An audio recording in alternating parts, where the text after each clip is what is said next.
Okey. Mereka itu, siapa mereka itu? Nabi-nabi, rasul-rasul kami, benak-benak sungguh-sungguh siddiq, al-amin, amanah, tabrik lagi fatanah. Mereka ni menyampai sebenar-benar menyampai dan menggunakan hadis ataupun menggulung hadis, menggulung Quran. Di dalam hal ini saya kemukakan beberapa perkara yang tidak selaras, tidak betul, tidak logik, tidak sempurna. Di dalam kitab-kitab, dalam lebih-lebih lagi tambahan kitab-kitab yang dicetak nipis-nipis, iaitu kitab Yasin, maknanya amat mengelirukan. Contohnya terdapat di sini. Seperti mana ila rabbihim yansilun, menuju kepada Tuhan. Rabbihim ni bukan makna Tuhan.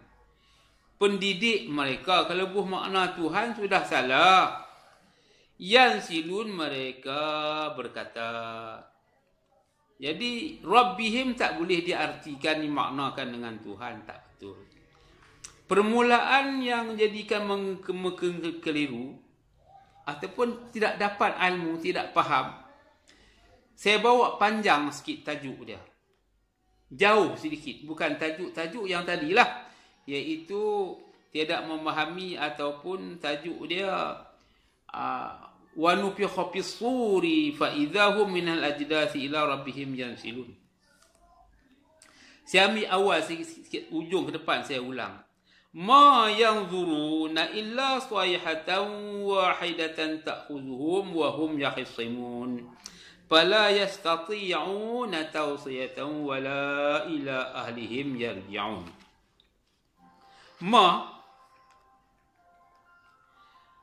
Ma ni makna tak lain tak bukan, macam tu. Tidak ada apa-apa. Tak ada apa-apalah yang mereka mengharap dan menunggu, macam tu. Ma tu macam tu makna sebenarnya. Mereka tidak menunggu melainkan suatu teriakan. Patutnya biarlah memberi. Tak ada lain tak bukan. Mereka ni hanya menunggu suatu jeritan ataupun tempikan, macam tu. Teriakan saja yang akan membinasakan mereka ketika mereka sedang bertengkar-tengkar. Mereka sedang bertengkar-tengkar. Lalu mereka tidak kuasa membuat suatu wasiat pun dan tidak pula dapat kembali kepada keluarganya. Macam tu kedudukan. Pertengkaran di sini berlaku, tuan-tuan, saya nak bagi tahulah poin yang mereka sedang bertengkar. Orang-orang yang keadaan tak faham, gelisah. Pertama bertengkar ni, garu badan tu pun bertengkar dengan kulit. Tangan teropong siapa dia mai tu bertengkar dengan kelabu mata.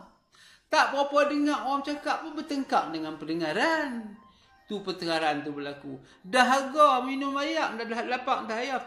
Tengok dahaga ayak, sebenarnya dia bertengkar dengan dahaga. Bertengkar dengan lapar. Dah makan tak kenyang, tu pertengkaran ni berlaku. Semua kebanyakan orang kena. Bagaimana hendak mengatasi hal-hal ini? Nak atasinya macam mana? Nak selesainya macam mana? Dijelaskan dalam surah Yasin. Surah Yasin ayat 48. Ma yanzuruna illa sayhatan wahidatan ta'khudhuhum wa hum yakhisimun. Mereka tidak menunggu melainkan suatu teriakan saja yang akan membinasakan mereka ketika mereka sedang bertengkar-tengkar. Pertengkaran di sini faham baik-baik, tuan-tuan. Dahaga ayak. Bertengkar dengan lapak dahaga ayak. Lapak nak makan nasi. Bertengkar dengan pertengkaran dahaga lapak nak makan nasi. Garu sana, garu sini, lengoh sana, lengoh sini, kebas sana, kebas sini, mengaduhai sana, ini mengaduhai itu, mengaduhai ini. Serba-serbi tak kena ketika itu. Wahum yakhisimun. Kata Allah Ta'ala, mereka sedang bertengkar. Bukan bertengkar dengan orang, bertengkar dengan diri sendiri. Macam mana nak selesai ni? Macam mana nak selesai kes ni? Ni saya bagi ilmu pengetahuan pada tuan-tuan, suruh berfikir.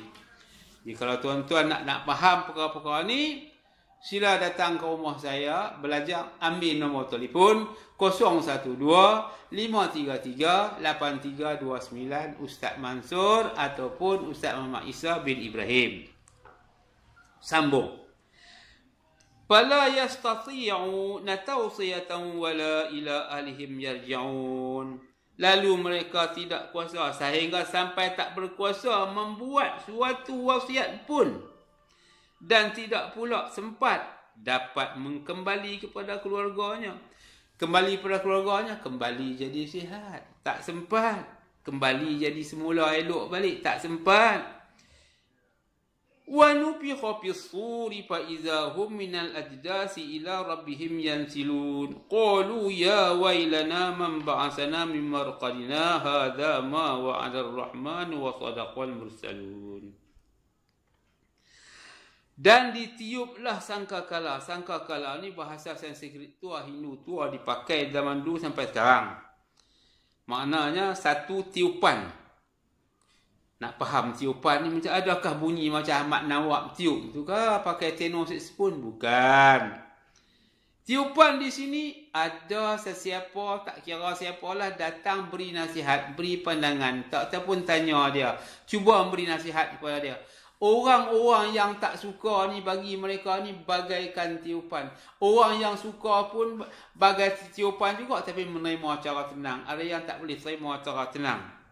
Maka tiba-tiba mereka keluar dengan segera dari kuburnya. Apabila dinasihat, mereka duduk dalam gelap, dalam tak faham. Artinya dalam kubur, bukan kubur digurap. Itu bukan tak kubur itu, tuan-tuan, kubur juga. Ada lagi satu kubur yang semua manusia lalu. Kubur macam tu ada yang tak lalu, ada yang tak masuk. Sebab apa saya kata tak masuk? Ada banyak yang tak masuk. Andai katalah macam ni, kepala aku dimakan jerung, badan aku dimakan sang harimau, tulang-tulang aku dimakan buaya, ataupun kain-kain baju aku dibakar, habuk-habuknya, semua habuknya dibuang habis. Mana ada kubur?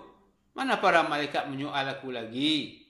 Macam itu soalan dia. Berarti bukan tak kubur. Kubur, tapi ada yang tak lalu. Tak ikut tu. Tapi kubur ni semua orang lalu.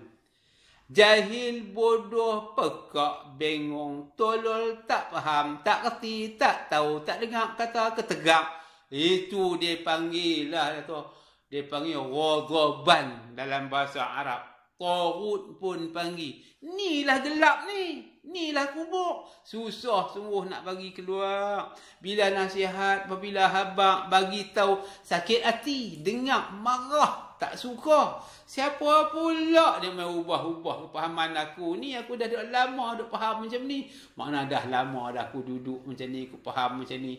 Faham macam mana? Aku kaki demo. Aku tak boleh duduk, tak main nombor. Aku tak minum arak, tak boleh duduk. Tu passion tu. Tak minum arak, tak boleh duduk. Aku tak kacau-kacau perempuan, tak boleh duduk. Aku tak cakap bohong, tak cakap nipu, tak cakap besar, tak boleh duduk. Tu gelap, menggelapkan kamu. Dilarang, menentang, kufur, kafir, canggah arahan Allah Ta'ala, tak ikut nasihat. Tu dia panggil orang duduk dalam gelap. Tu dia panggil orang duduk tidur, duduk min ajdas ila rabbihim. Orang ajdas, kubur, bukan dalam kubur sana. Duduk dalam kegelapan. Apabila ditiup, diseru, bagaikan satu tiupan yang merangsang jiwa, sakit jiwa. Saya menyuruh orang lah, cuba melawan. Ada yang melawan, ada yang tak melawan. Kalau melawan cara betul, tak apa. Ada firman, ada hadis. Jangan lawan hawa nafsu, lawan nak marah. Inilah melawan menggunakan kegelapan, menggunakan kekuburan. Bila kita kata dia bodoh, dia marah. Tak kata bodoh, dia bodoh. Bila kata bodoh, dia marah. Tak kata bodoh, nak kata macam mana? Sebenarnya di dalam kegelapan, kebodohan, degil, itulah kubur-kubur apa yang kau sedang duduk, sedang rehat, sedang faham. Larang dia janganlah main nombor. Salah seorang kawan saya dulu dah lama tak saya sebutlah nama. Hai, jangan main nombor. Yaakob. Hang lah betul lah orang kata hang songsang. Hai Yaakob. Mata sejeli nitik kat dia. Tak kenal tak apa. Kena nombor ni hang siap. Hang menghadapi kesusahan dan kepayahan. Hang ni Mak Isa, awak jadi macam ni. Awak hang jadi macam ni. Aku nak main nombor apa hang larang. Nanti aku tobat lah. Amboi dia pintih cakap. Nanti aku tobat lah. Tak boleh hang duk tahu-tahu salah, hang sengaja buat juga. Takdir berlaku. Biarlah kena nombor ni besok. Dia kalbu saya nazar macam tu, ya Allah. Biarlah kena nombor ni. Tak naik nombor 1, nombor 2, nombor 3. Betul naik nombor 1, 80,000 dia dapat. Dah dapat tahu di Terengganu lagi. Kami dah bawa berdapat tahu di Kuala Lumpur, di Terengganu lagi. Laluan satu, laluan catat. Yaakob. Habis macam mana ni? Aku nak balik singgah kat Gombak. Lepas tu Gombak, hang monti aku nak payment duit. Pomai buku bank hang, bank rakyat. Aku nak isi kat hang 15,000. 1 sen pun aku tak mau, Yaakob. Aku tak mau makan. Hang makan lah kat hang. Setelah ambil duit semua, aku main tekan balik. Sampailah kat ofis. Dah sampai di ofis, petang tu, besok paginya, dia kata, Mak Isa, aku dapat pula permit teksi 2 biji. Permit teksi dia lulus oleh pihak JPJ. Aku tak mau bawa bas, aku nak cuti, nak berhenti kerja terus. Dia pun isi borang, buat apply akan berhenti kerja. Kerja ada 3-4 hari lagi, sementara nak dapat jawapan. Dapatlah keputusan, boleh berhenti, dia nak minta berhenti. Dapat permit teksi, dapat duit 80,000. Aku ni nak pergi berkelah di Kuala Terengganu. Tas ni, Lubuk ni tak pernah orang sampai orang tengah maskot sekarang. Dia pun bawa anak kembar dia 2 beradik. Perempuan, seorang lelaki. Sampai di Peranginan, waterfall ayat terjun tu. Buka bekalan makan seronok anak-anak dia. Tapi nak mandi, tu Lubuk ada tu tempat mandi, pergi dah mandi. Anak darah ada 2 orang turun pergi mandi, salah turun lup masuk sesedut tenggelam meraip mati terus 2 beradik. Dia kata duduk makan dengan bini dia. Sudah makan, hak abang saya, mana adik tak nampak? Pergi cari-cari tinggal kasut dengan bani, dengan tu aja. Semua dah tak ada dah. Mati 2 orang anak dia. Balik mai. Bawa balik mayat kubur, tanam di Cemor. Awak percaya kok? Memadai kan nak tebus 80,000 dapat duit hang, anak hang mati 2 orang? Tak boleh lah Mak Isa. Tak boleh tebus. Hang tahu akibat dia. 15,000 yang nak bagi kat saya duit tu, balik rumah. Besok pagi terbakar pula rumah. Lebuh 15,000 duit nak bagi kat saya tak nak tu. Tinggal duit yang ada yang disimpan bank aja. Lepas tu, selang 3-4 bulan, dah ke bumi anak kisah habis, kisah anak dah tamat kebumikan habis, dalam sedih lah. Sambil bawa teksi ke Kuala Lumpur ke Ipoh, dia dapat teksi pelancongan 2 biji. Kemudian salah satu hari tu, dia ajak saya pergi ke Cameron Highland. Mak Isa, aku nak pergi Cameron Highland, aku nak cuci kereta di sana. Dia pergi di Cameron Highland, dia cuci kereta sana, dia muntah darah atas lan di Cameron Highland. Setelah muntah darah, anak dia pergi sekali, bawa dia masuk hospital Kuala Lumpur. Tak sempat masuk duduk atas katil, dia habis nyawa. Matilah Yaakob. Duit pun tak sempat makan, dia pun mati, teksi pun tak bawa. Bawa baliklah mayat ke bumi di Cemor. Saya pergilah dengan perempuan, saya 2 lelaki bini. Saya pegang kaki dia, Yaakob. Bukan aku tak beritahu. Bukan aku tak pesan dekat hang. Hang nak buat juga, hang tak percaya. Hang kata aku Ustaz Songsang. Nombor ni tuan-tuan tak kena, tak apa. Bila kena dia makan parah lebih-lebih yang kemudian. Semua orang kena lagi. Bertambah berat, bertambah teruk. Macam itulah yang kena kepada sahabat saya. Saya sayang sampai saya menangis. Saya gosok kaki dia. Ya aku bukan aku tak beritahu. Aku beritahu hang buat juga, hang menentang juga. Sekianlah cerita kita sebagai contoh teladan kepada tu.